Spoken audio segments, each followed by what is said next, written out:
What's up, y'all? Erroneous here, back with another Raid Shadow Legends video. I want to give you my honest opinion on the new deck of fate that's going on right now, so let's get into it.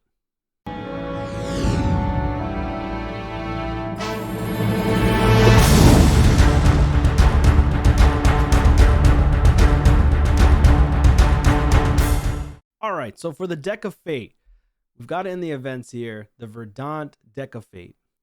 So before we even get into the deck of fate, like obviously it's the 6th anniversary, right? So when you think about the 6th anniversary in any game, or an anniversary in general in any game, you think of a lot of freebies. You think of a lot of things that the player base is going to gain from the developers of a game, because you want to entice players to come play your game and to potentially spend their hard-earned cash on the game, which will help progress the game forward. So, how good is this anniversary so far? A big thing would be definitely the new Fabian fusion, but a lot of players probably can't even get him, mainly due to the previous Summon Rush event, for example. So I'll let you be the judge of that. You can leave your thoughts in the comments down below. Although this 6th anniversary fusion is absolutely absurd, just like Armand's is definitely better in a sense, right? Because he has total lockout forever. This guy is also absurd for anybody's account. Fabian is a nasty, nasty champion. So 6th anniversary is okay from a fusion standpoint, but a lot of early game players are not going to be able to get him. So he's not free, and there's no login champion. So you would think maybe they would add a login champion for players just entering the game. I guess you could say that Alice was the login champion for their anniversary, so to speak, but not really. She was just before the 6th anniversary. So I guess you can't really consider her. She was the beginning of the year. Could you consider her 6th anniversary? Yeah, I guess you could. But in my opinion, other than that, you've got the Summon Pool event, which is great and all. However, how does that make people feel? Are you going to spend your money on this? Or are you just going to push for the one Prism Shard that you can get from Sand Devil's tournament? So most players that are free to play, like myself, would end up just pushing and progressing for the one Prism Shard. Now, keep in mind that the Sand Devil coincides while tournaments and events are going on, like Spider's tournament and Champ Training. And if you don't have enough gems and resources, then you really can't go for this. And therefore, you can't get your quote-unquote free summon. Because it's not really technically free. You still have to put in resources to get it. And time and energy. So, for me, my account personally, if I were to go for this one summon, it could potentially make or break my account for the fusion, because I don't have a ton of resources, because I don't know how crazy the next Dungeon Divers is going to be, and I don't believe I have enough saved up shards for the Summon Rush. Now, I did happen to pull one extra of the Born rares, but I can only skip one event, so I got lucky. It wasn't like he was free or anything. I had to farm and utilize resources to get the shards to be able to even pull and get lucky for a chance to get one of those rare champions. So other than that, we did get, I will say, the login reward, which was a sacred, I believe it was a sacred, a void, and a primal, if I'm not mistaken. That was actually really great for the 6th anniversary. That free reward was great, but it was a one-time thing. Now, what else is there for the 6th year anniversary? What are there for tournaments or events that are different from the previous year?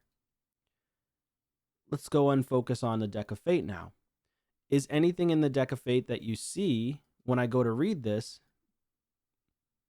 far different or far better, let's say far better than previous Deck of Fates. So our reward structure here for getting a, what is this, uncommon versus rare versus epic chest are pretty much the same. Not too much different.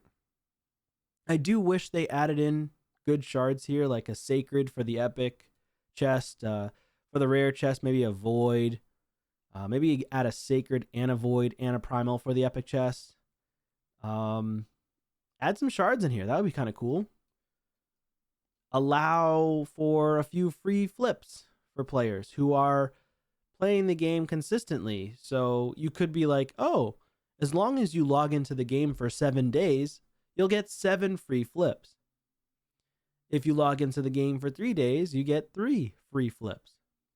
Something like that would really entice people. So right now I have 928 of these clovers in order to get a flip.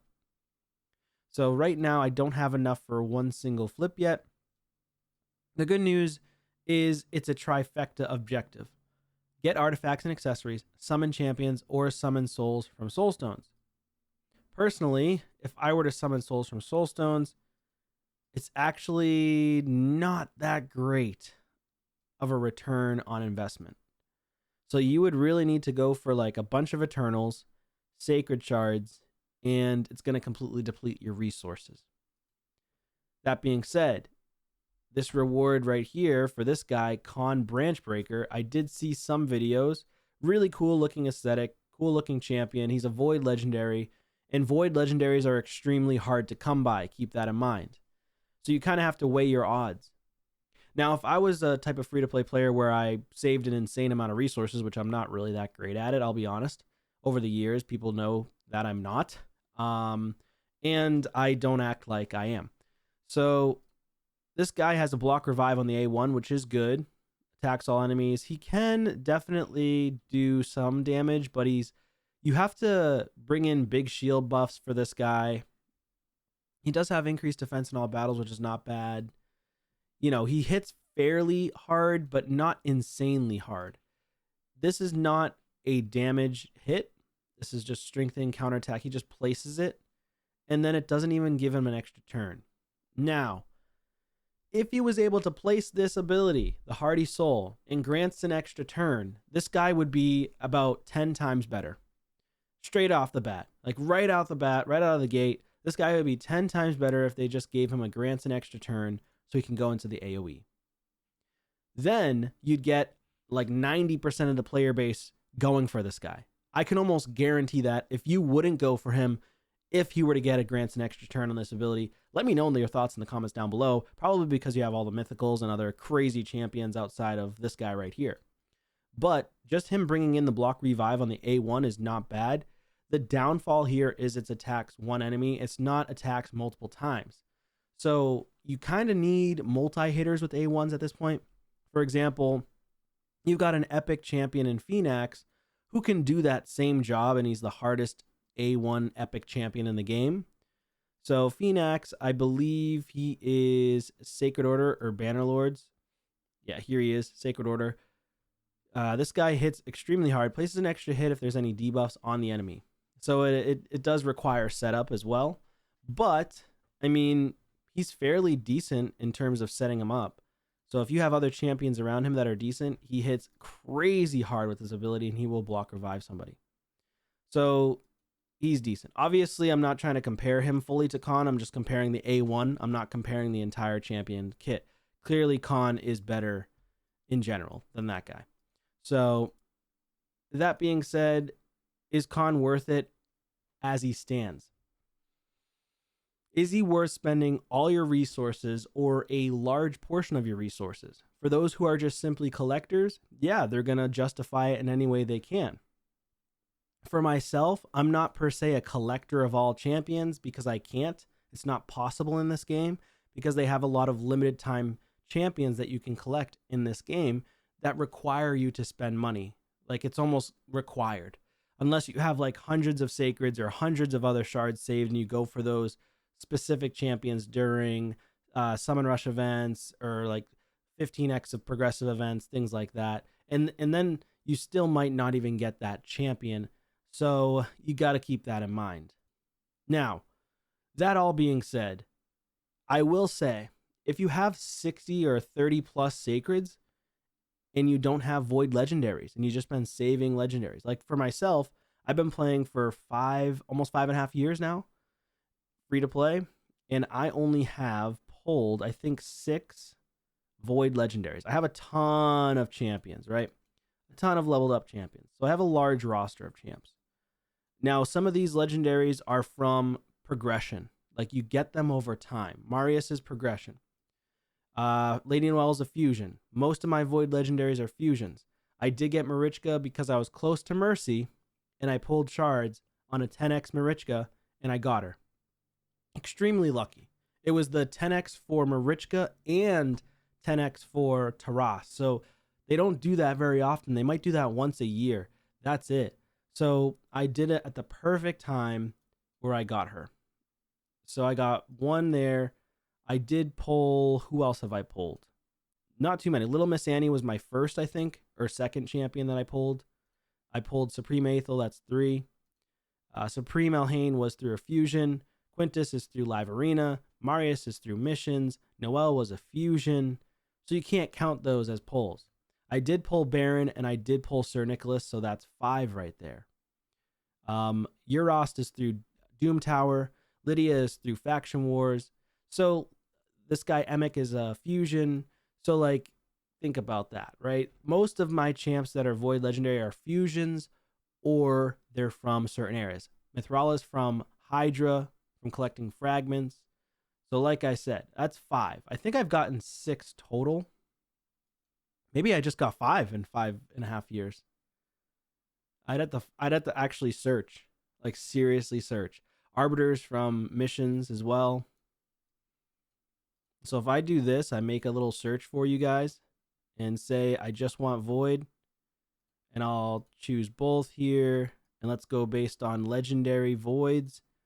Here's all my void champions on my entire account. Okay, let's make sure I have, yeah, everyone, including the reserve vault.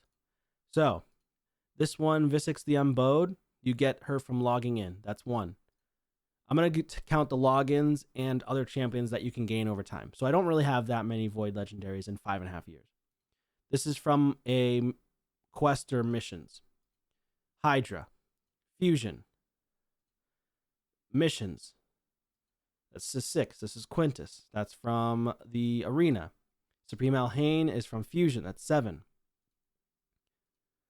Yakarl is from the shop that you can buy them. You can, I forget what it is, clan shop, I think. So that's what, 7 or 8. Torm in the Cold. I got him from an event during Christmas. He was for the some type of Yuletide event. That's what he was from. So that doesn't count, right? I pulled Cernic. I pulled Baron. Vlad was from a fusion. Ramantu's from missions. Euros from Doom Tower. Lydia from Faction Wars. Jinro from Doom Tower. And Sir Nicholas I did pull 1 copy, and I got a second copy from Yuletide event. So in total, I got like 9 or 10 legendaries simply from events or missions or fusions. So how many did I pull? 1. That's so far 1. 2, 3, 4, 5. I pulled 5 void legendaries. 5 void legendaries in 5.5 years playing. So for me, I know I was ranting on that for literally 3 minutes, so I apologize. But for me, this guy, if I had the shards, would actually be worth it on my account. Because I could utilize him in arena and other areas of the game. And Faction Wars would progress as well because it would make my Faction War team a lot faster, as well as some PvE areas of the game, especially for the Cursed City. So he actually would make my account a little bit better. So I could justify it if I had the resources. However, it's very expensive. It's one of the most expensive Deck of Fates. The only reason why it's got saved a little bit is, why am I on the wrong one?